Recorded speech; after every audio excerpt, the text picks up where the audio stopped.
Service in Milwaukee-Sullivan has issued a severe thunderstorm warning for Milwaukee County in southeastern Wisconsin, northeastern Walworth County in southeastern Wisconsin, northern Racine County in southeastern Wisconsin, southern Waukesha County in southeastern Wisconsin, until 3:45 p.m.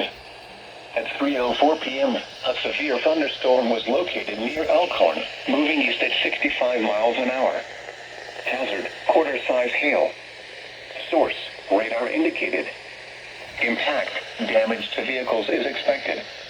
Locations impacted include Muskego, Franklin, West Milwaukee, Marquette University, Raymond, Waterford, LaGrange, South Milwaukee, Milwaukee, West Allis, Mukwonago, North Cape, Waterford North, Milwaukee South Shore Park, Cudahy, New Berlin, Potter Lake, Eagle, Oak Creek, and State Fair Park.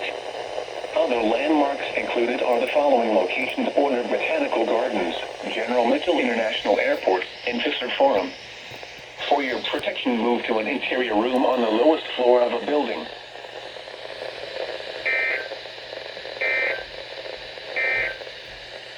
The National Weather Service in Milwaukee-Sullivan has issued a severe